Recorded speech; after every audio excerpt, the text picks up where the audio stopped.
Joining us now is Democratic Congresswoman of Virginia, Abigail Spanberger. She's a former CIA officer, now serves on the Intelligence and Agriculture Committees. She's also running for governor in Virginia. Congresswoman, good to have you here. Are we heading to a two-stage shutdown, or will Democrats vote for this deal even if Republicans don't?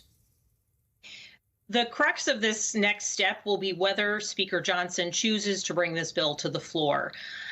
Certainly not to speak for all of my colleagues, but Democrats time and time again have stepped forward when it was necessary to ensure the proper function of government.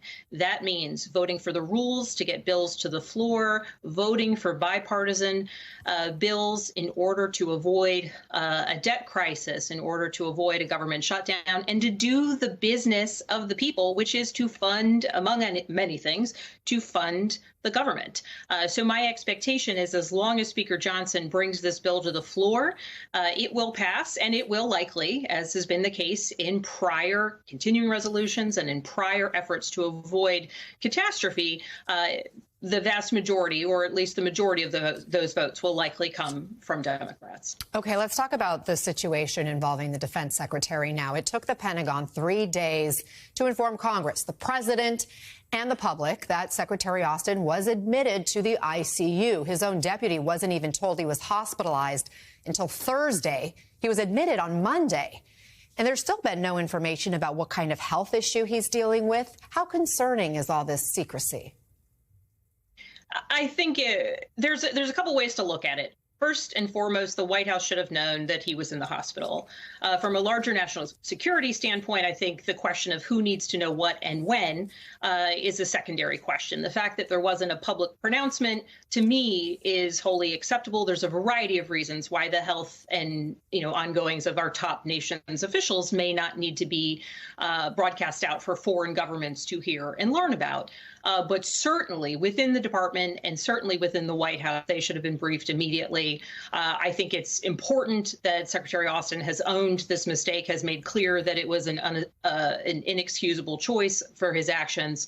And ultimately, I do hope that there is a review to ensure that there wasn't any jeopardizing of national security protocols or processes because of his condition. Bottom line, though, was America less safe during this period?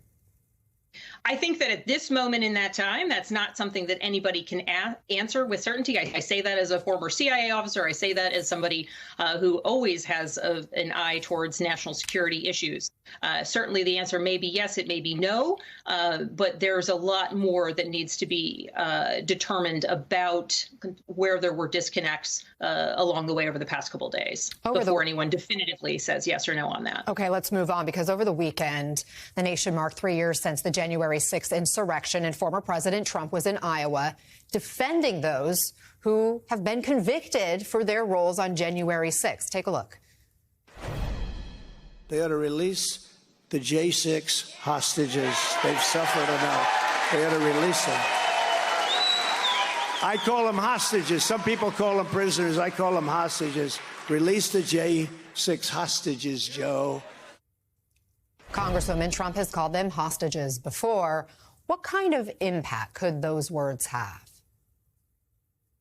His use of the words hostages is despicable always and every day. But while there continue to be Israeli and U.S. citizen hostages, people who are held captive by a terrorist organization, abducted from their homes, abducted from a music concert, abducted from their civilian day-to-day, the fact that there continue to be American and Israeli hostages held by a terrorist organization, and the former president is using that same word that is so publicly in our consciousness today because of those folks, because of those hostages being held by Hamas terrorists. The fact that he would use that word to describe people who have gone through the legal process, people who have been indicted, people who have been charged, many of whom have pled guilty to the crimes of which they were convicted.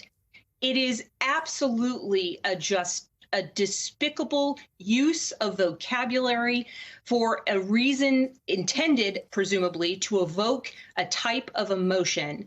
And it is,